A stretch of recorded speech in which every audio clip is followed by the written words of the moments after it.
Bonjour à tous, on est bien sur Radio Sud Besançon, c'est Magali qui vous parle de l'émission Autour du handicap. Alors aujourd'hui, on est avec Céline Poissel. Bonjour Céline. Bonjour Magali, bonjour à tous. Alors Céline est praticienne de neurofeedback. Alors neurofeedback, il y a beaucoup de personnes qui savent pas ce que c'est, parce que même dans le paramédical, souvent je dis voilà le neurofeedback et il y en a plein qui savent pas ce que c'est. Donc Céline, qu'est-ce que le neurofeedback? Expliquez-nous.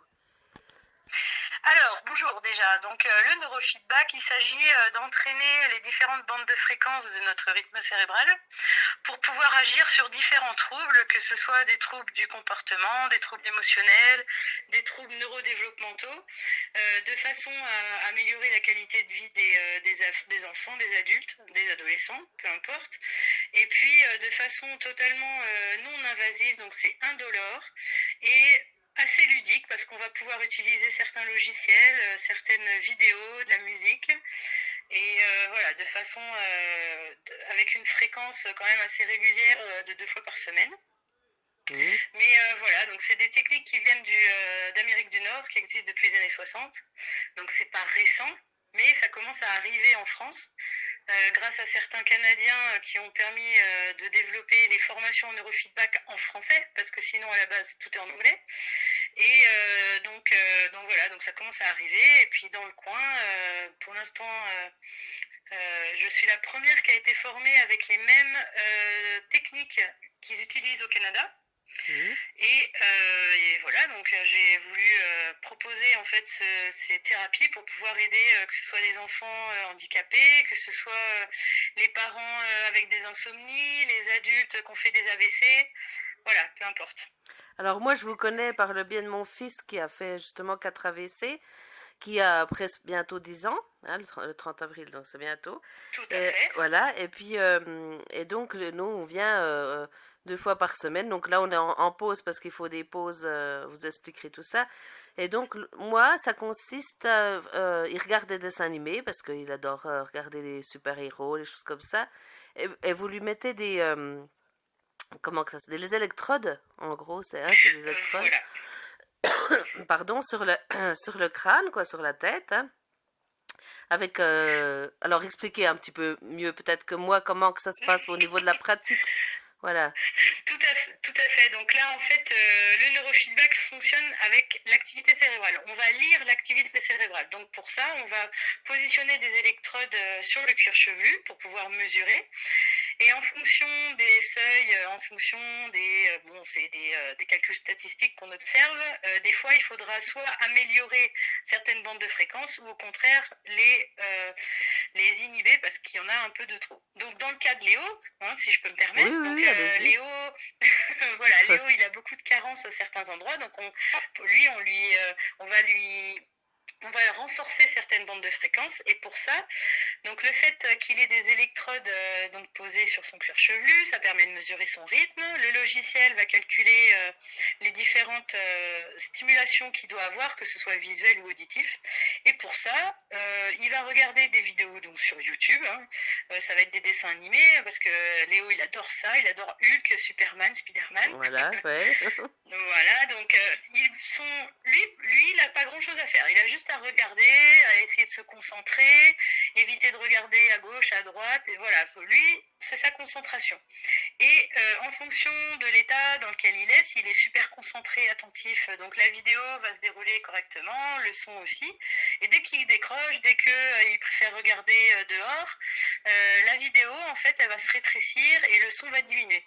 Et ces stimulations-là, ça va frustrer un peu le cerveau, comme quand on écoute de la radio, par exemple, puis qu'il n'y a plus de réseau, c'est frustrant. Et bien là, pareil, ça va envoyer l'information au cerveau, comme quoi il faut qu'il se recale, automatiquement, qu'il retourne en fait dans une meilleure bande de fréquence. Et ces stimulations-là vont permettre de recréer des nouveaux schémas neuronaux pour pouvoir améliorer la vie au quotidien. Donc avec Léo, c'est ce qu'on appelle c'est expérimental parce qu'on n'a pas beaucoup d'études du neurofeedback sur la maladie de Léo. Mais pour d'autres troubles, que ce soit par exemple le trouble de l'attention avec ou sans hyperactivité, on a plus de 10 ans de recul en fait sur le neurofeedback par rapport à ces troubles-là. Mais ça n'empêche pas que Léo a quand même fait des progrès Oui. et bon, c'est encourageant pour la suite, quoi. Voilà. Alors moi, au niveau des progrès que j'ai vus sur Léo, c'est que quand on va en stage, par exemple, on va en stage faire d'éducation conductive, donc c'est une méthode voilà qui vient d'Hongrie. Et puis c'est un petit peu de la rééducation un peu plus intensive quoi que et en fait Léo il est plus bon bah là le dernier stage non parce qu'on a eu le Covid bon on peut pas tellement voir mais le stage Oui, juste c'est sûr. après le neurofeedback enfin qu'on a fait les séances et tout il a travaillé mais beaucoup plus concentré il s'est donné à fond il a fait un excellent stage et en fait, on dirait que ça l'entraîne à mieux faire chaque chose qu'il fait depuis qu'on fait le neurofeedback, à se concentrer mieux, tout ça. Ben, ça va l'éveiller aussi, encore plus. On dirait que voilà, il a plus envie et puis il arrive mieux à se concentrer. Voilà. En gros, c'est ça, mais du coup, ça l'aide à plein de Mm. choses, tous les domaines où doit travailler, ça l'aide. Ben oui, voilà, parce qu'on va travailler la concentration, mais on va travailler aussi le contrôle moteur Oui, pour qu'il arrive mieux, par exemple, à appuyer sur une commande, que ce soit plus facile pour lui. Donc après, voilà, ça va. C'est pas parce qu'aujourd'hui il n'y a pas de résultat que dans 6 mois il n'y en aura pas. il y a J'ai aussi déjà eu, voilà. il y a comment le fait que des fois après il est frustré quand le dessin animé finit, il se met à hurler Ah et oui. tout. Maintenant il le fait moins, il le fait presque plus. Eh bien, on Mm. l'a vu ça avec sa kiné parce qu'à la fin à la fin de la kiné, il en avait marre, il commençait à crier et tout. Eh ben les dernières séances qu'on a fait avec la kiné, il criait moins. Il arrivait à contrôler sa frustration quoi. Oui, voilà, parce que tout ce qui est gestion émotionnelle, c'est compliqué pour les enfants et en plus pour Léo, par rapport à ces dysfonctionnements qu'on a pu observer sur son rythme cérébral. Donc la dernière, enfin voilà, vers un tiers du dernier protocole, c'est ce qu'on a fait. On a travaillé en plus du contrôle moteur, de l'attention, on a travaillé aussi sur la gestion des émotions pour éviter la frustration parce que il était tellement content de venir qu'il voulait pas repartir, donc ça C'est devenait un ça, petit peu oui. embêtant pour lui, pour vous.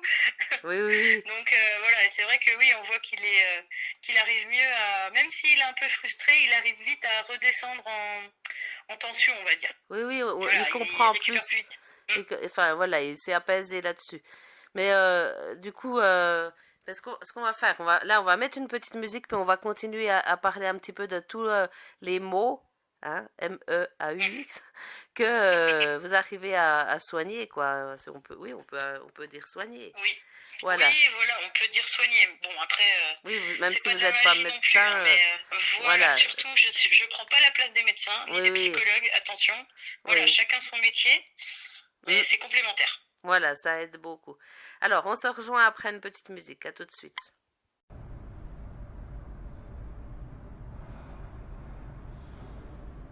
Depuis le temps que tu dors, ça fait des mois que tu hibernes, que tu sors pas de ta caverne. T'as beau tout faire pour le cacher, sous tes airs douces mal léchés, tu vibres encore, tu vibres encore. Allez, debout, allez, sors. Je te sens battre au fond de moi. Tes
Nous voilà à nouveau sur Radio Sud Besançon, 101.8, l'émission autour du handicap, et on est toujours avec Céline Pouessel, praticienne de neurofeedback.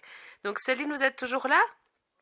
Oui, tout à fait. Alors, donc Céline, j'aimerais bien qu'on a un petit peu dit, en gros, pour quel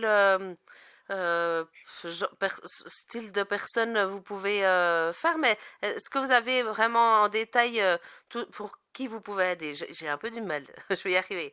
Donc, allez-y, dites-nous un petit peu si vous avez, voilà, par exemple pour les AVC, vous avez dit, pour Oui, voilà. l'autisme peut-être, enfin, voilà, je vous laisse dire tout ça. Voilà, donc le neurofeedback, en fait, il va pouvoir aider plein de personnes. C'est-à-dire que les personnes qui souffrent d'insomnie, de douleurs chroniques, de dépression, d'anxiété, du stress post-traumatique, des troubles 10, des troubles TDAH, donc les troubles 10, c'est les troubles comme la dyslexie, la dyscalculie, les TDAH. Également le trouble du spectre autistique, en fait, ça permet à tous les enfants, enfin tous les enfants, les adultes, même autistes, de pouvoir améliorer en fait le contact qu'ils peuvent avoir avec l'extérieur. On va pouvoir aussi améliorer le stress qu'ils ressentent quand il y a trop de bruit, quand il y a trop de lumière. Tout ça, c'est géré par rapport aux émotions et on peut, avec le neurofeedback, en fait, on va pouvoir travailler dessus. Et Mhm. donc, c'est engageant en fait, c'est vraiment intéressant de passer par là parce que le neurofeedback, il n'y a pas besoin de se concentrer à mort dessus, il n'y a pas besoin de donner beaucoup d'efforts. Il faut forcément faire des efforts, hein, il faut comprendre ce qu'on fait. Mais c'est le fait d'utiliser des petits logiciels assez ludiques, voilà, les enfants ne se rendent pas trop compte quand ils travaillent et pourtant le cerveau, il travaille quand même. Donc, Mhm. euh, donc voilà, et peu importe l'âge, à partir de 5 ans jusqu'à peu importe, là je me suis occupée un petit monsieur de 84 ans qui avait fait un AVC Mhm. et qui a récupéré toutes ses capacités avant accident, qui est même encore plus alerte maintenant qu'il l'était avant et qui est encore plus alerte que sa femme qui n'a pas eu d'accident cérébral. Donc peu importe l'âge. D'accord. Et celui qui a aucun problème, qui a envie d'essayer, ça Alors, peut. il n'y a aucun souci. En fait, on va déjà faire une évaluation, donc ce qu'on appelle un EEG, un électroencéphalogramme, pour pouvoir mesurer et identifier les différents dysfonctionnements. Quelqu'un qui n'a aucun souci dans la vie de tous les jours et qui a envie de faire du neurofeedback, par exemple, pour améliorer ses performances sportives, ses performances cognitives dans tout ce qui est intellectuel. Je pense par exemple aux chefs d'entreprise, au niveau du management. Il y a d'améliorations qu'on peut apporter, même à quelqu'un qui n'a pas de troubles particuliers. Mhm. Voilà. Et puis donc, la plupart du temps, est-ce que vous avez un peu souvent les mêmes comme... Donc ah oui, au niveau des personnes qui viennent me rencontrer, Oui, donc alors au dans niveau les des pathologies, quoi. Enfin, voilà, donc au niveau des enfants, j'ai eu beaucoup de troubles 10, donc dyscalculie, dyslexie, la dysphasie, des troubles de l'attention avec l'hyperactivité. J'ai pu aussi m'occuper d'enfants avec infirmité motrice cérébrale. J'ai pu, donc les enfants, c'est surtout ça. Et au niveau des adultes, c'est plutôt les insomnies et la dépression. mhm, Globalement, voilà, tout ce qui est gestion émotionnelle au niveau des adultes et troubles neurodéveloppementaux par rapport aux enfants. Mais d'accord. tout le reste peut être entraîné, Alors, y a pas de problème. comment ça vous est venu de vous dire, tiens, je vais faire du neurofeedback? Comment vous avez connu le neurofeedback déjà? Et puis, comment vous en êtes arrivé là à faire ce métier? Ah, alors ça, c'est incroyable. Donc, pour expliquer un petit peu les choses, là, j'ai un peu plus de 40 ans. Mhm, Et il y a 6 ans, en fait, j'ai décidé de reprendre des études et de commencer d'ailleurs des études en psychologie. À l'époque, je travaillais dans un lycée, j'étais surveillante et j'étais un petit peu abasourdie de voir le nombre d'adolescents qui étaient sous médicaments à cause de difficultés émotionnelles et qui n'avaient aucune thérapie proposée à côté. Je savais bien qu'il existait certaines choses, donc j'ai entrepris des études de psychologie et j'ai vu dans un paragraphe en première année quelques lignes sur le neurofeedback. Donc à l'époque, c'était surtout, on en parlait surtout par rapport aux États-Unis, qui avaient développé cette thérapie essentiellement pour les enfants qui souffraient de TDAH. Et donc c'est resté dans un petit coin de ma tête. Et donc en troisième année de licence, je suis allée en stage en fait au Canada pour découvrir le neurofeedback.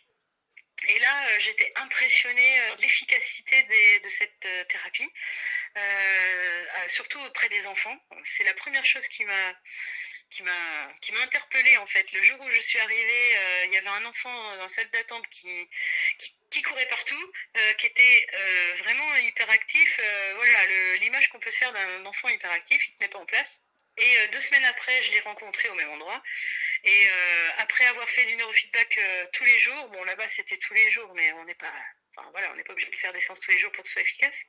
Mais au bout d'une quinzaine de séances, il était méconnaissable, quoi. Il restait assis tranquillement avec un livre. Et là, je me suis dit, mais waouh, quoi, c'est un peu impressionnant. Pourquoi ça n'existe pas en France? Donc en rentrant en France après mes semaines de stage, j'ai décidé de me former en fait avec un institut. Qui a été créé donc en France par des Canadiens qui donc experts en fait dans leur domaine. Donc mon formateur est docteur en neuropsychologie. Il a défendu sa thèse d'ailleurs sur le neurofeedback il y a peu de temps en France. Donc il est reconnu dans son domaine, il n'y a pas de souci là-dessus. Et donc voilà, j'ai été formée par lui et maintenant donc j'ai toujours de la supervision auprès de lui de manière à être toujours dans les clous, de savoir un peu les dernières recherches, les dernières observations qu'on a pu faire. Voilà, pour pouvoir toujours être au plus près en fait, au plus précis pour pouvoir entraîner toutes les personnes qui viennent pour que ce soit efficace, quoi. Parce que l'idée, c'est que ce soit efficace, c'est pas que ça dure, c'est pas des thérapies qui durent toute l'année pendant des années et des années. L'idée, c'est de travailler pendant maximum, au plus 6 mois, et après, c'est terminé. Si ça fonctionne pas au bout d'une quinzaine de séances, déjà, faut arrêter, faut se poser des questions. Il y a peut-être autre chose à faire que le neurofeedback. D'accord. Ça vous est arrivé que ça marche pas, qu'il n'y a rien qui se passe après Oui, alors oui, tout à fait. Et c'est là où c'est important de connaître ses limites déjà. Je ne suis pas psychologue, attention, j'ai fait des études de psychologie, mais je ne suis pas psychologue, donc je ne prends pas la place ni des médecins, ni des psychologues, certainement pas. Mais je connais mes limites quand même. Je me souviens d'un jour où une petite dame est venue me voir avec de la dépression, l'anxiété, elle avait plus envie de rien, donc ça c'était avant le Covid. Et en fait, donc on a fait 15 séances et il y a eu aucune amélioration. Que ce soit dans son quotidien ou dans les valeurs statistiques, tout ce qu'on mesurait au fil des séances, ça n'évoluait pas. Donc je lui ai dit, écoutez, on va s'arrêter là parce que je comprends pas. Et en fait, elle souffrait d'apnée du sommeil. Donc ça veut dire qu'elle ne dormait quasiment pas. Ouais. Et ça, le fait de ne pas dormir, le cerveau, il peut pas récupérer, donc on peut pas avancer. Donc je lui ai dit que ce serait mieux quand même qu'elle se soigne avant de continuer. Et puis, ma foi, voilà, après, à elle de faire son choix. Mais oui, il y a des fois, ça ne marche pas. Il y a 1 personne sur 4 pour qui ça ne fonctionnera pas. Et pour plein de raisons différentes. On ne peut pas trop savoir pourquoi. D'accord. Mais il faut le savoir. Voilà, c'est pas magique, c'est pas... Ok. Voilà, faut... Alors, donc là, ce qu'on va faire, on va s'arrêter un petit coup, on va faire une petite pause, là, encore musicale, et on se reprend après. Parce que le temps, il passe, et puis quand même, il faut que de temps en temps, je mette des petites musiques. Allez, on se reprend tout juste après.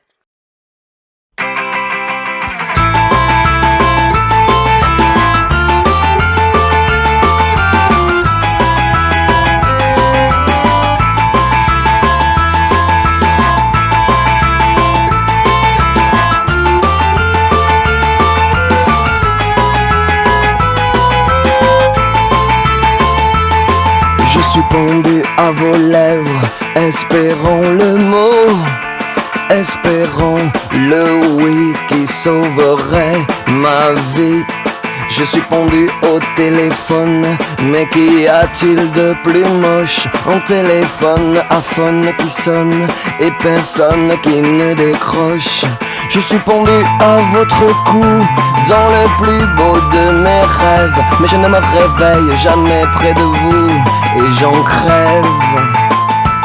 Je suis pendu sous vos fenêtres, au pied de l'arbre, peut-être demain la petite fleur qui va naître vous racontera mon chagrin. C'est quand le bonheur, c'est quand le bonheur, c'est quand le bonheur, c'est quand le bonheur, c'est quand le bonheur,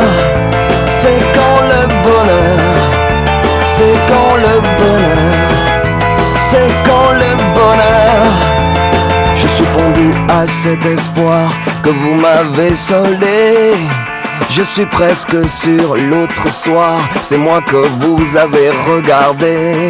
Je suis pendu par les pieds, tout rouge et le souffle coupé. À chaque fois que le hasard me dépose devant votre nez.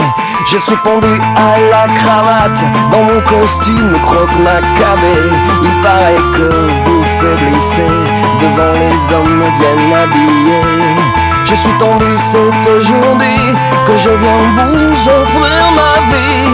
Peut-être oserais-je parler à quelqu'un d'autre comme épié.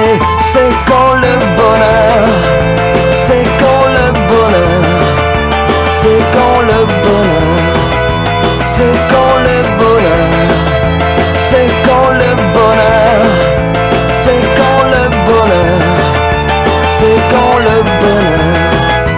C'est quand le bonheur.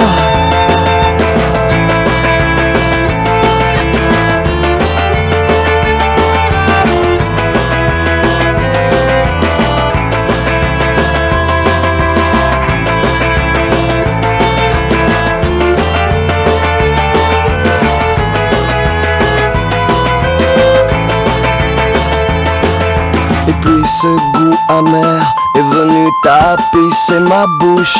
Je viens de conquérir son cœur, mais c'est louche. Car qui n'est que ces vieux amants, c'est qu'on perd l'amour aussitôt qu'on le gagne, décidément.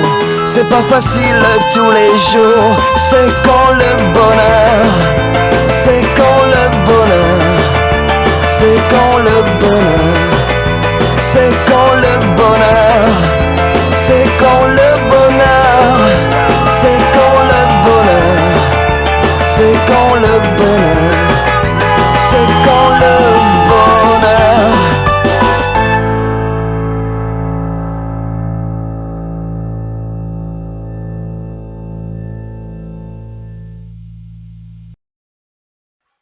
Nous revoilà sur Radio Sud Besançon 101.8. L'émission Autour du handicap est toujours avec Céline Pouessel pour parler du neurofeedback. Donc Céline, qu'est-ce qu'on pourrait rajouter sur le neurofeedback? Moi, je voudrais juste dire que, bon, moi, je connaissais le neurofeedback avant de venir vous voir parce que j'ai fait du neurofeedback avec un monsieur, un mouchard qui est décédé maintenant. On est bien triste parce qu'on l'aimait beaucoup. Mais du coup, je suis contente de vous avoir retrouvé parce que pour continuer le neurofeedback, pour refaire. Et puis, mais entre-temps, j'ai lu des articles sur le neurofeedback, alors que j'étais un petit peu décontenancée parce que moi, je connaissais le neurofeedback et j'ai lu comme ça, où il disait que le neurofeedback était plutôt placebo. Alors bon, moi, j'en ai pas la pression. Ça peut être placebo peut-être pour si j'étais allée pour moi. Moi, j'ai fait une séance avec Raymond quand j'étais allée. J'ai fait une séance où c'est vrai que j'ai écrit un livre pour l'histoire de mon fils. Et puis, j'étais à un moment où je savais plus trop aligner les phrases. Enfin, je bloquais. J'étais, voilà, comme les écrivains disent la page blanche. Je sais plus comment ils disent d'ailleurs. Bref, j'arrivais plus. Et quand je suis rentrée de la séance, j'ai écrit plein de chapitres d'un coup. Hein, donc, enfin, voilà. Après, si ça avait été que moi, j'aurais pu me dire que c'était placebo, mais là, c'était pour mon fils. Donc, moi, je suis pas trop d'accord avec ça. Qu'est-ce que vous pouvez répondre à ça, justement? Alors, l'effet placebo, c'est quand on s'attend à avoir un effet bénéfique par rapport à un médicament, à un entraînement, peu importe. Donc, peut-être que ça peut arriver. Moi, ce que j'ai pu expérimenter, c'est que un enfant est venu me voir un jour, 5 ans, il ne parlait pas. Il parlait pas, avec sa maman c'était compliqué, à l'école il ne parlait ni à la maîtresse ni à ses petits camarades. Voilà, donc on a fait donc du neurofeedback, on a fait 3 séances et au bout de la 4e séance il est arrivé et puis il a commencé à me parler.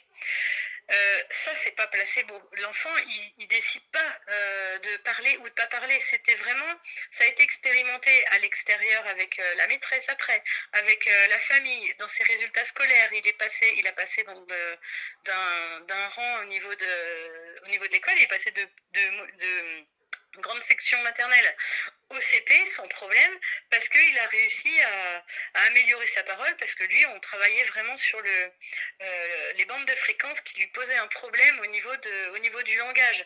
Donc moi non, je pense pas que ce soit placebo, on peut pas inventer ce genre de choses, on peut pas faire semblant. Voilà. Hmm. Alors après c'est mon avis, mais tout Non, ce mais qui puis est un enfant, il se rend pas compte que c'est voilà, bon, c'est ça. voilà, après un adulte, ça peut C'est être placebo exactement. parce qu'on a tendance à se dire, oh, puis si ça marchait, si ça faisait ça, et puis Oui, du coup, voilà, mais un enfant, il va à la séance parce que sa maman l'emmène et puis il se pose pas de questions. Comme Léo, je vois pas comment ça aurait pu être placebo. Moi, avec Raymond, il a plus été constipé, ça lui a réglé son problème de constipation. Bon, après, il y a des fois où c'est que voilà, il va être un petit peu de temps en temps comme tout le monde, comme vous puis moi, et que ça arrive dans nos vies d'être des fois constipé. Mais je veux dire, avant c'était vraiment horrible, il en vomissait, fallait aller à l'hôpital, voilà. ben oui, oui, voilà, Donc c'est ça. ça lui a réglé ça en fait. Mais c'est vrai que Et puis oui, oui, oui, et puis je voulais juste rajouter, et quand bien même ça peut être placebo, c'est le résultat qui si à compte. partir du moment, ben voilà, puis à partir du moment où ça peut apporter du bien-être à une personne, mais ben, qu'elle y aille, que ce soit le neurofeedback, que ce soit la sophrologie, le magnétisme, peu importe. À partir du moment où une personne arrive à trouver du bien-être, une amélioration dans son quotidien avec une thérapie, et ben faut y aller. Mm. Voilà, c'est pas parce que c'est placebo que c'est mal, hein. Mais moi je pense que c'est une thérapie qui commence, c'est vrai, à venir en France. Grâce au Canada, pas mal. En fait, le Canada nous apporte toujours beaucoup au niveau de tout ce qui est thérapie. La France est très en retard, on le sait, sur la maladie, le handicap, les choses comme ça. Euh, le Canada, la Belgique, l'Allemagne, ils sont beaucoup en avance par rapport à la France. Et la France, elle a du mal à écouter un petit peu les autres pays. Elle a tendance à attendre, et puis pas trop s'intéresser. Moi, j'y vois Ah aussi bah oui, c'est sûr. avec d'autres méthodes, comme, comme MEDEC, comme la méthode PETO, qui est l'éducation conductive. Et du coup, c'est pour ça que nous, les parents, on est obligés d'aller dans d'autres pays. Des fois, moi, bon, j'ai trouvé en France, mais je suis obligée de payer parce que c'est pas reconnu par la France. Mm. Ça nous coûte, voilà, hyper cher. Moi, depuis qu'il y a Dijon moins, mais avant, ça me coûtait entre 6 et 8 000 euros par an, quoi. Alors, Ah bah oui. enfin, pour dire que la France est en retard et que le neurofeedback, regardez l'ostéopathie. L'ostéopathie, Mm. avant, c'était considéré un peu comme, c'était un peu des charlatans. Les gens, ils disaient, oh, les ostéopathes, c'était comme une thérapie qui était, voilà, et les gens, ils croyaient pas. Puis maintenant, presque tout le monde est déjà allé chez un ostéopathe, quoi. Vous voyez, maintenant, Ah bah oui, les tout à fait. ostéopathes Mm. sont bienvenus maintenant, enfin, bien vus. Euh, Et d'ailleurs, si je peux me permettre, en fait, le neurofeedback commence à arriver et ça commence à arriver aussi dans les universités. oui, Mon formateur qui m'a formé, qui est docteur en neuropsychologie, il va intégrer un diplôme universitaire là pour expliquer le neurofeedback qui fait donc une partie de la formation en fait des universitaires. Et de cette façon-là, c'est comme ça qu'on va pouvoir aussi en parler aux personnels médicaux, que ce soit les médecins, que ce soit les mm, neurologues, que ce soit toutes les personnes, les infirmières, toutes les personnes qui s'occupent que ce soit dans le monde du handicap, le monde de la vieillesse, les enfants, voilà, on peut apporter du bien-être à peu importe l'âge. Donc il faut que ça se démocratise en fait. Donc mm. ça va arriver, mais c'est comme tout, faut Mais il le me semble vouloir. que j'ai entendu dire que ça commençait un petit peu dans les hôpitaux. Je sais plus si c'est le Oui, neurofeedback ou oui. le biofeedback, parce qu'il y a le biofeedback qui est peut-être un cousin ou j'en sais rien, le neurofeedback. Mais le biofeedback, c'est plus, par exemple, c'est des mouvements que nous doit faire, c'est carrément, enfin, Alors ça dépend. En fait, ce qu'on appelle biofeedback, c'est le retour d'information de l'organisme. hum, Le neurofeedback, c'est le retour d'information du rythme cérébral, donc qui est lié au cerveau. Si vous voulez, en fait, le biofeedback, il faut rajouter quelque chose derrière pour comprendre de quoi on parle. Si on parle de biofeedback EEG, ça veut dire qu'on parle de neurofeedback, tout simplement. C'est hum. des termes qui sont différents.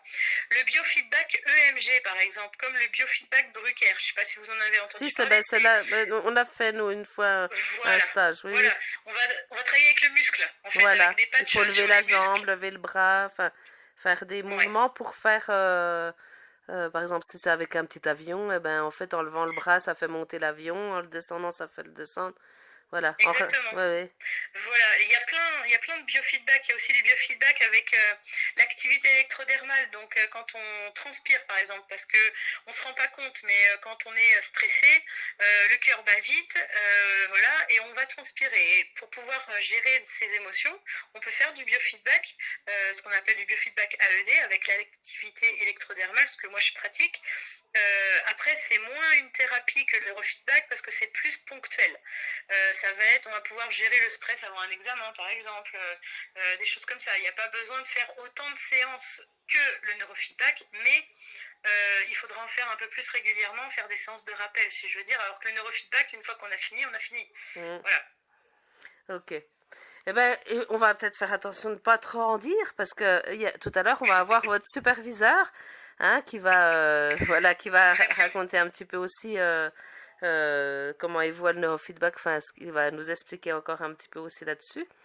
Et puis, on va voir aussi un témoignage d'une dame que vous avez eu, une patiente, quoi, oui, que vous avez eu, et puis qui nous a raconté un petit peu ce qu'elle en a pensé, ce qu'elle en a, voilà, ce que ça lui a fait à elle, quoi. Hein. Donc, et puis voilà, il faut laisser, on n'a qu'1 heure d'émission, donc il faut laisser le temps à tout le monde. Mais en tout cas, ben, merci Céline d'avoir pu témoigner. Mais je voudrais savoir comment on fait pour vous joindre si on est intéressé pour faire des séances de neurofeedback. Je voudrais savoir, moi je sais, voilà, j'ai votre numéro, mais c'est les auditeurs qui veulent savoir, qui vont vouloir savoir. Alors, oui, bah, il n'y a pas de souci. Donc, il suffit d'aller dans n'importe quel moteur de recherche, vous tapez cabinet de neurofeedback et normalement, vous allez me trouver. Sinon, vous allez sur Internet www.cabinet-neurofeedback.fr et vous tomberez sur mon site avec toutes les informations qu'il faut. Vous me trouverez sur Facebook, voilà, sur Instagram. Enfin, alors le logo, c'est une tête d'une dame avec donc c'est voilà, hein, avec une queue de cheval. avec une queue de cheval, voilà. Hein, pour si vous voyez ce logo-là avec une dame de profil avec une queue de cheval, c'est elle. Voilà. Voilà.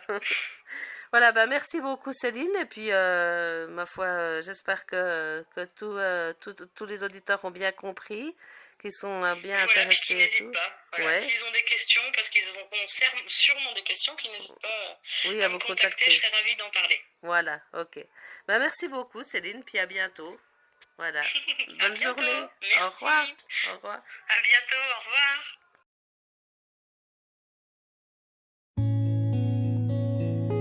Si j'étais l'ami du bon Dieu, si je connaissais les prières, si j'avais le sang bleu, le don d'effacer, tout refaire, si j'étais reine ou magicienne, princesse, fée, grand capitaine d'un noble régiment, si j'avais les pas d'un géant, je mettrais du ciel en misère toutes les larmes en rivière et fleurirais des sables où fuit même l'espoir. Je sèmerais des utopies, plier serait interdit. On ne détournerait plus les regards. Si j'avais des milliers et des cents, le talent, la force ou les charmes des maîtres, des puissants, si j'avais les clés de leur âme, si je savais prendre les armes au feu d'une armée de titans, j'allumerais des flammes dans les rêves éteints des enfants. Je mettrai des couleurs aux peines, j'inventerai des Éden, au pas de chance, au pas d'étoiles, au moins que rien. Mais je n'ai qu'un cœur en guenille et de mains tendues de brindilles, une voix que le vent chasse au matin. Mais si nos manus se rassemblent, nos millions de cœurs ensemble,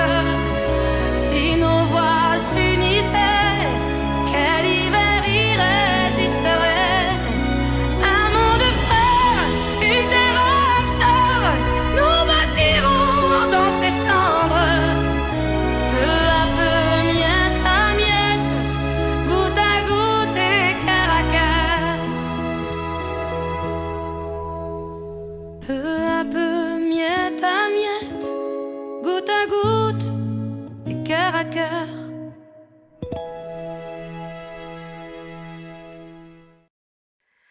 Alors, nous sommes avec Élise. Bonjour Élise.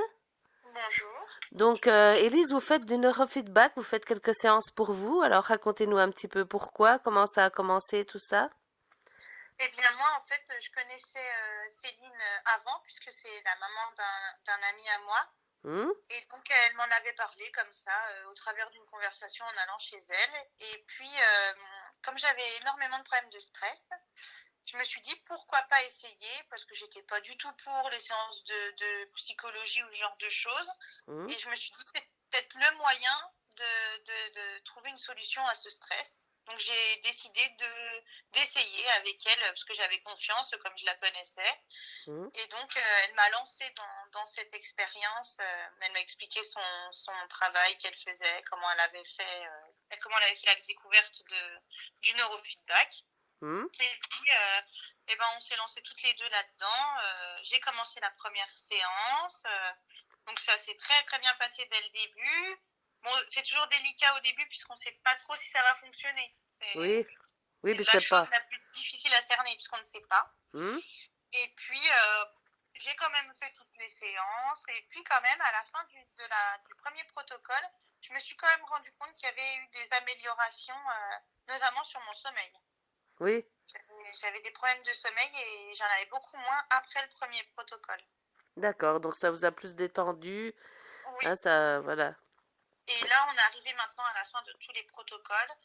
Là, actuellement, je suis plus suivie, mais et j'ai vu des améliorations puisque j'ai moins de périodes de gros stress.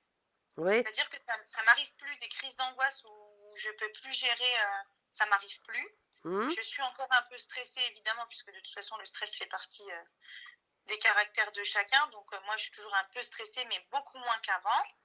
Et puis, j'ai plus de problèmes, j'ai beaucoup plus de facilité à dormir. J'ai plus mes problèmes de sommeil que j'avais avant. d'accord. Donc, Il ça, y a eu un réel bénéfice sur ma vie de tous les jours. d'accord. Et puis, vous recommenceriez s'il y aurait besoin. Je crois qu'il y a. Oui. Oui, il n'y a pas. Sans problème. D'accord. Oui, oui. Alors, est-ce que vous en avez parlé autour de vous, du coup? Alors, j'en ai parlé à ma famille, parce que je voulais les tenir au courant de ce que je faisais sur moi.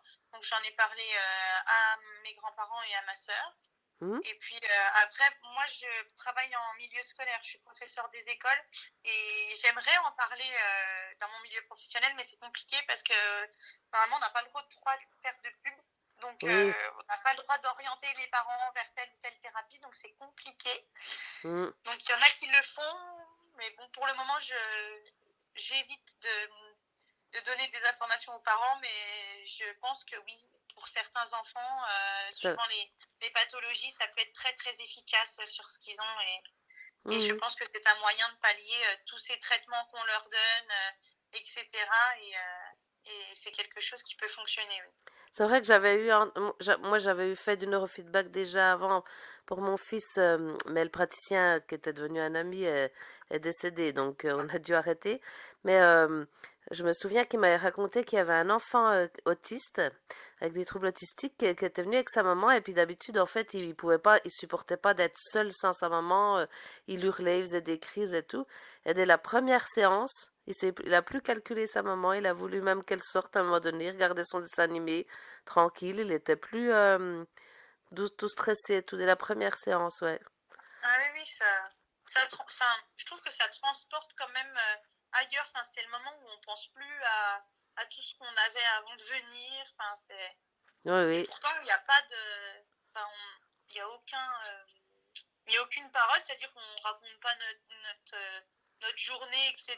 En détail comme on ferait chez un psychologue ou une ambiance détente ou quoi que ce soit, puisqu'on travaille vraiment sur notre cerveau, donc c'est ça se fait tout seul. Quand même dans un état très serein. Et puis donc vous regardez, parce que moi mon fils il regarde des dessins animés, il y en a qui écoutent de la musique, il y en a qui regardent des films. Vous, ça se passait comment alors vos séances à vous? Alors moi au début c'était plus que de la musique. J'écoutais que de la musique sans avoir d'image, et puis après on a réussi à débloquer ce qui était bloqué à ce niveau-là. Et après, j'avais et des images et du son. Donc après, c'était les images, on a fait au début des vidéos où l'image change constamment, je ne sais plus comment ça s'appelle. En fait, Oui. on découvre des visages et puis des gens. Et puis après, c'était des jeux, parce qu'elle a un logiciel de jeu Mhm. où en fait, on peut voler, on peut aller à la fête foraine, jouer aux fléchettes, etc. Mhm. Et à la fin, lors du dernier protocole, c'était des vidéos de voyage. Donc, on partait en voyage tous les Oui, 2 donc en jours. plus, c'est bien. Oui, Ça va. c'était très agréable. Ouais. Et puis après, moi aussi, dans le dernier protocole, j'avais aussi des exercices à faire avec de la musique dans les oreilles. Donc, j'avais soit des mots croisés, soit des sudoku, des choses comme ça, qui me faisaient travailler pour travailler sur la concentration. Ne pas être perturbé par ce qu'on a autour et être concentré. Mhm. D'accord. Voilà. Ok. Mais c'est bien, oui, vous avez voyagé sans avoir de coups de soleil en plus. Vous avez Ah, bah, passé tout à des fait. bons moments. Voilà. Donc, ça, oui, c'est bien. Mais qu'est-ce que vous voulez dire d'autre sur le neurofeedback sinon?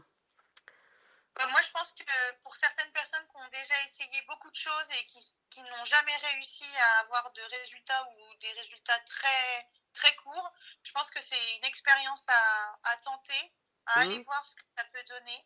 Et rien n'est perdu. Enfin, même si ça ne convient pas ou si on n'a pas l'impression qu'on fait des progrès, de toute façon, ça peut pas aller. Ça peut pas Ça ne veut aller pas faire pire du mal. que dans l'état où on arrive, Mhm. puisque de toute façon, ça travaille sur le cerveau. Donc, de toute façon, ça peut pas faire de mal, en fait.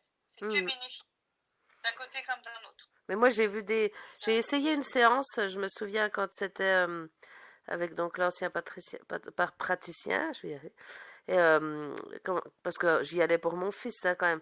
Et puis en fait, j'ai écrit un livre, hein, enfin, j'écrivais un livre, j'ai écrit le deuxième, tout ça. Puis j'étais en peine, j'avais plus trop d'inspiration, j'arrivais plus trop à aligner les phrases, à faire et tout, puis je laissais un peu de côté. Et ben le soir, quand je suis rentrée de ma séance, j'ai écrit je sais pas combien de chapitres d'affilée, quoi. Oui, oui, ça peut améliorer les performances. Voilà, et Ouais. puis j'ai une amie, elle qui avait un cancer, qui a eu un cancer et qui connaissait le praticien, qui a été faire des séances de neurofeedback. Et quand elle est rentrée chez elle, elle a eu tout d'un coup envie de faire de la peinture, alors qu'elle n'était pas là-dedans normalement. Et aujourd'hui, elle est peintre, quoi. Ouais, oui, donc Ouais, ça a débloqué quelque chose qui était enfoui. ouais, elle fait des Ah oui, galeries, enfin, elle a des galeries, enfin, elle est vraiment là-dedans, quoi. Ça lui a débloqué quelque chose qu'elle pensait pas avoir en elle, quoi. C'est ouais. dingue, hein. C'est le cerveau, quoi. C'est bizarre. Ouais, ouais, mais c'est ça. Hein. Hmm, C'est tout le travail autour du cerveau. hmm, ok. Et Ben écoutez, si vous voulez rajouter quelque chose, allez-y. Sinon, je pense que voilà, je on a voudrais fait. simplement remercier Céline pour tout le travail qu'elle a fait avec moi. Hmm, Et puis que si toutefois maintenant il y a quelque chose qui revenait ou quelque chose qui viendrait à se problématiser dans mon cerveau, je recommencerai l'expérience avec elle et je conseille tous les auditeurs qui vont écouter de prendre contact avec elle s'il y a quelque chose qui ne va pas hmm. et puis de voir s'ils sont réceptifs ou pas à ce genre Oui, de après, thérapie. je pense qu'on doit tous y être, hein, quand même. Un cerveau, c'est. Voilà, je Ah pense que. voilà, Hmm. normalement, mais bon, il y a toujours des réticents, donc c'est pas toujours... Oui, mais même, je sais pas si, voilà. même si c'est pas, même si le fait de croire ou de pas croire, je sais pas si même ça fera quelque chose. Je pense que y a pas besoin de vraiment y croire pour que ça marche. Mais c'est vrai qu'il faut se Non, déplacer mais puis y aller. c'est-à-dire qu'il Il faut y faut, aller, il faut quoi. Oui, avoir envie d'y aller et il oui, faut croire en le fait que ça va fonctionner parce que le problème, c'est que c'est pas un travail qui se fait en une fois. oui, oui, oui. Il Donc, y a plusieurs séances. il faut se dire, Il bah faut être non, motivé. faut y aller plusieurs fois pour se rendre compte du résultat. Hmm. Donc, Oui, il faut oui, avoir cette motivation-là. oui, c'est sûr, oui. Voilà. Ouais. Ben, écoutez, je vous remercie beaucoup de votre témoignage et puis ben j'espère que Merci tout à va vous. bien continuer pour vous. Et J'espère puis aussi. voilà, et puis ben ma foi, ben merci Élise. Et puis bonne journée à vous alors. Merci, bonne journée à vous aussi. Au revoir. Au revoir.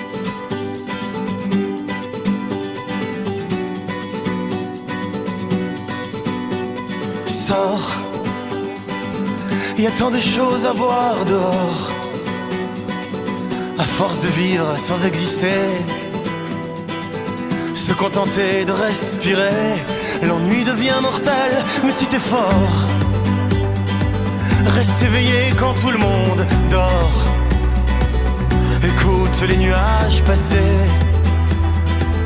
tu pourras les entendre rêver, puis rêver à ton tour, sors et danse, jusqu'à la fusion de tes hanches, avec les hanches de qui tu veux. Vos deux têtes plantées dans les cieux. Sors et danse, comme si demain t'as plus de jambes, comme si demain t'as plus de mains, comme s'il n'y avait plus de demain matin. Pour réveiller les monstres qui sommeillent en chacun de nous, dont on ne sait pas se défendre, qui font de nous l'esclave de tout. Je me fous des jours et mes mains tremblent à vouloir gifler le matin qui vient épouser les tourmentes que j'avais enterrées la veille. Allez, fais comme moi et danse jusqu'à la fusion de tes hanches, avec mes hanches si tu veux, nos deux têtes plantées dans les cieux. Sors et danse, comme si demain t'as plus de jambes, comme si demain t'as plus de mains, puisque ça n'a plus d'importance. Sors et danse, jusqu'à la fusion de tes hanches, avec les hanches de qui tu veux, vos deux têtes plantées dans les cieux. Sors et danse, comme si demain t'as plus de jambes, comme si demain t'as plus de mains, puisque ça n'a plus d'importance. Hey, sors et danse.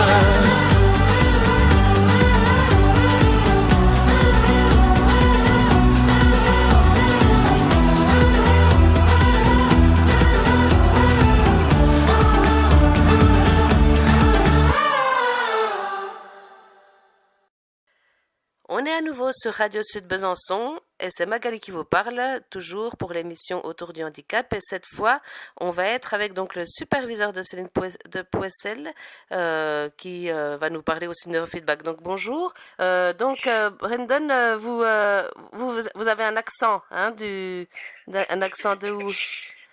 Tout à fait. Ben, en fait, moi, je suis canadien à l'origine, anglophone en plus, né à Montréal. Je suis installé en France à temps partiel, on pourrait dire, depuis 2017 et à temps plein depuis février 2020, juste avant le premier confinement. En fait, je suis arrivé juste à temps. D'accord, ok. Et puis donc, vous êtes en gros le superviseur de Céline, hein, vous l'avez formé en fait, hein, c'est ça? Exactement. Donc, depuis 2017, je suis engagé dans des formations en neurofeedback. Ça fait presque 16 ans maintenant que je travaille en neurofeedback.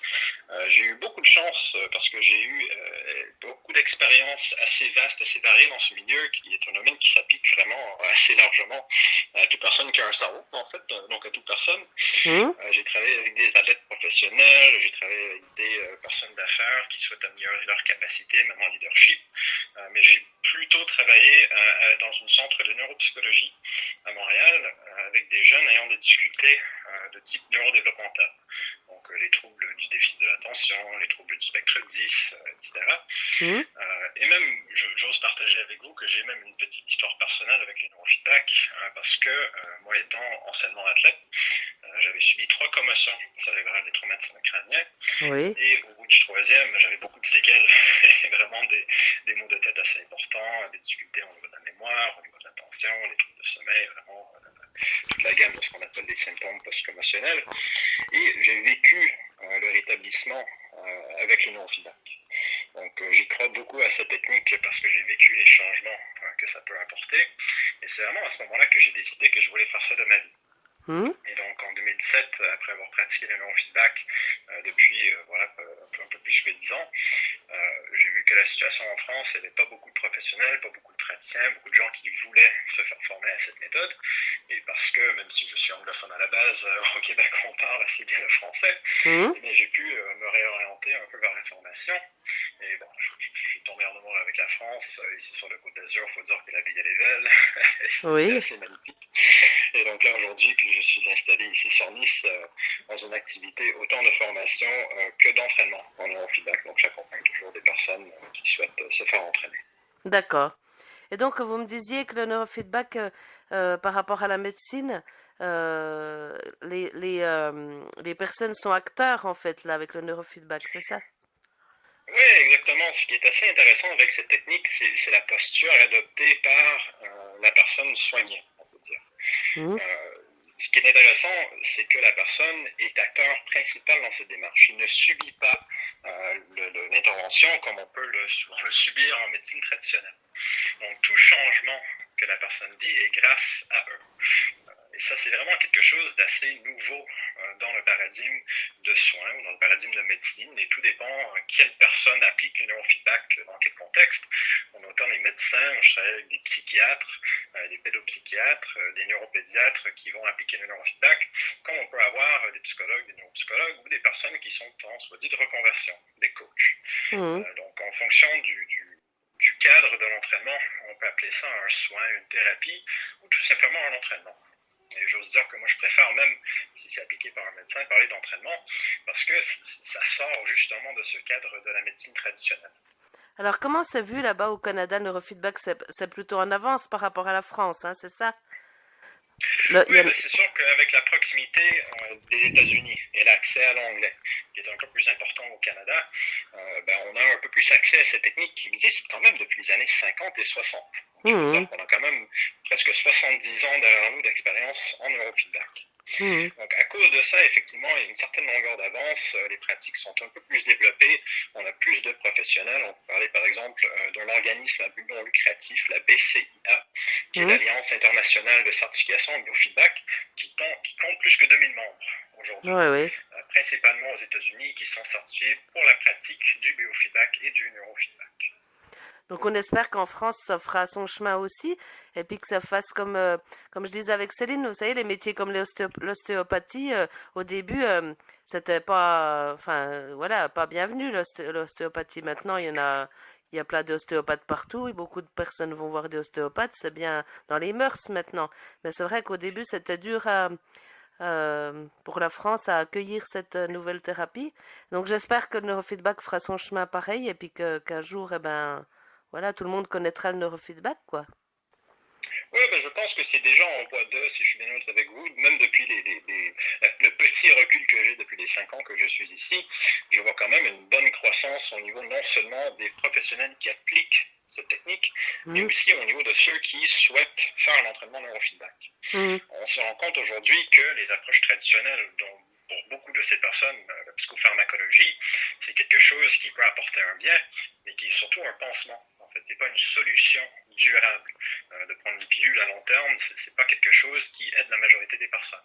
Et donc, on est à la recherche d'autre chose. Et en France, il faut le dire, vous avez vraiment une très grande ouverture pour ces types d'approches, comme vous avez dit avec les ostéopathes, par exemple. Je pense que des soins dits alternatifs sont plus bienvenus ici, en France, que dans certains endroits du monde, comme le Canada, où il y a quand même parfois un peu de rigidité. Ah oui, je pensais que le Canada, par contre, était plus en avance que par rapport. Déjà, moi, je vois, j'ai mon fils qui est en polyhandicapé, je vois par rapport à ça, j'ai l'impression que le Canada, la Belgique, l'Allemagne sont plus ouverts et en avance que la France, moi.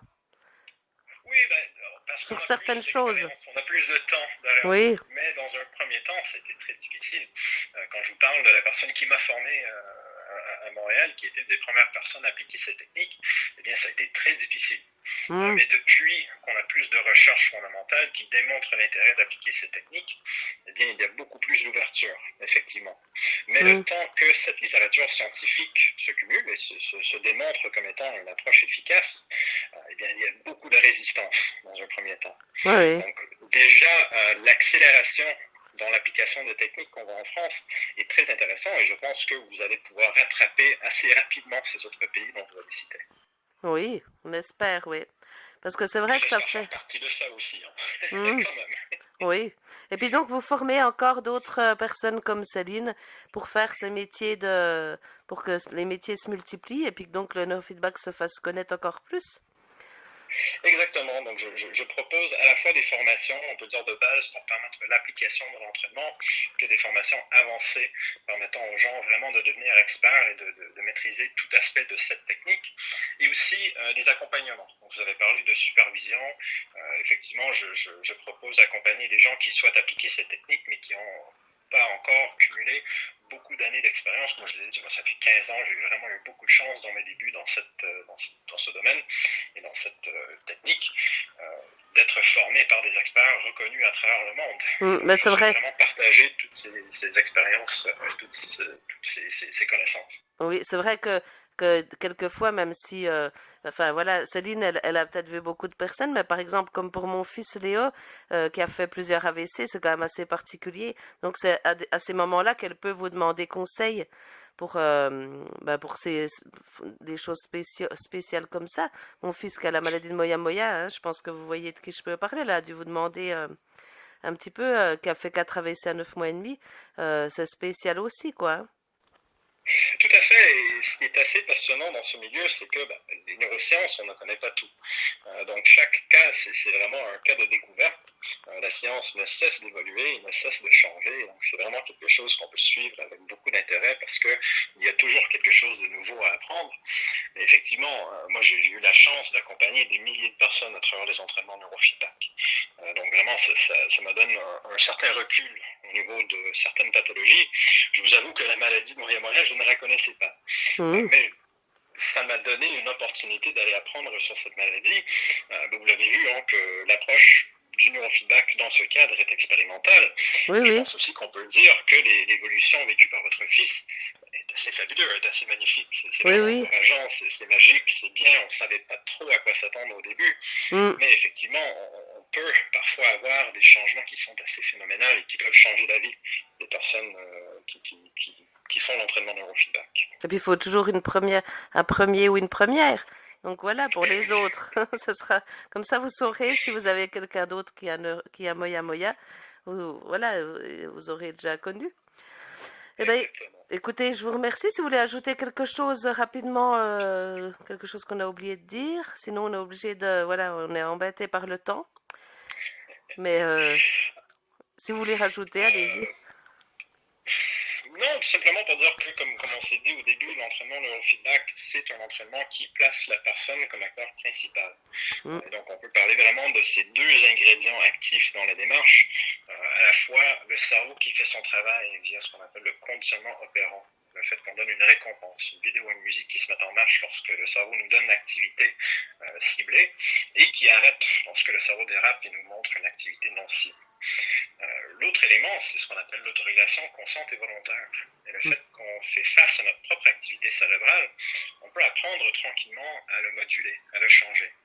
Et un des effets, on peut dire presque secondaire de l'entraînement neurofeedback, ça va en ligne droite avec ce qu'on se disait tout à l'heure, avec le fait que la personne est acteur principal et ne subit pas l'intervention, c'est que la confiance en soi, l'estime de soi, l'envie d'émettre un effort alors qu'on a été confronté par beaucoup d'échecs dans notre vie, ça change tout le paradigme, toute la posture de la personne face à leurs troubles, face à leur maladie, face à leur pathologie.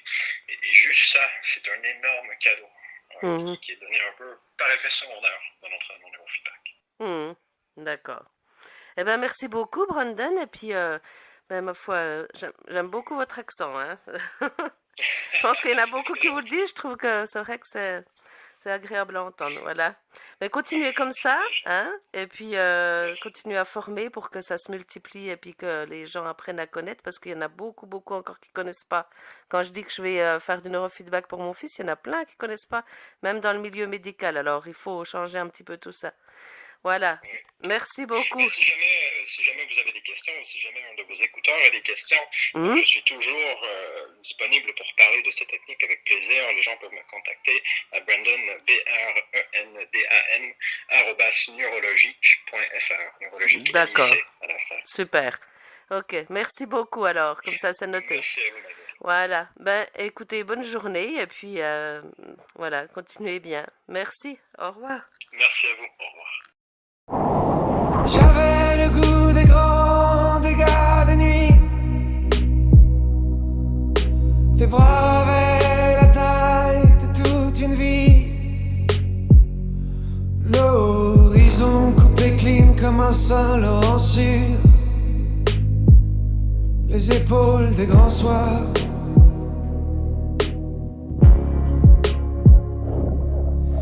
J'avais le goût du risque qui illumine. Alors j'ai plongé dans le noir de ta pupille. J'ai glissé comme glissent les rapides des rivières jusqu'au bras de la mer.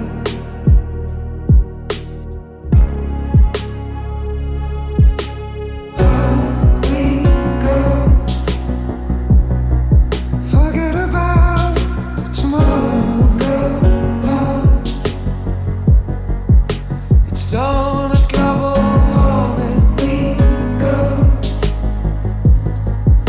my blue jeans, your black dreams.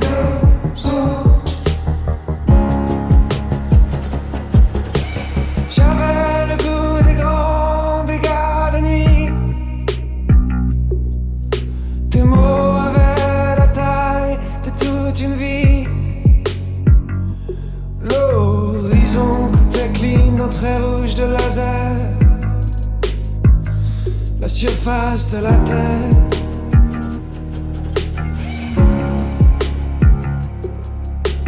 Partout le goût du risque qui illumine. Alors je t'ai laissé dilater le vide de ma pupille.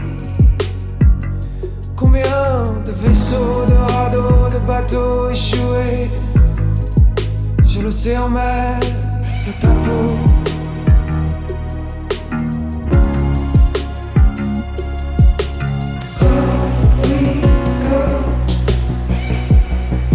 Forget about tomorrow.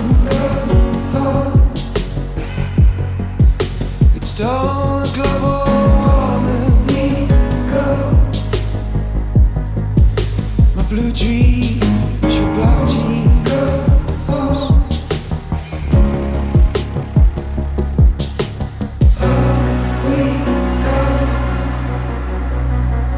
Forget about tomorrow. It's dawn at global warming. Your black jeans.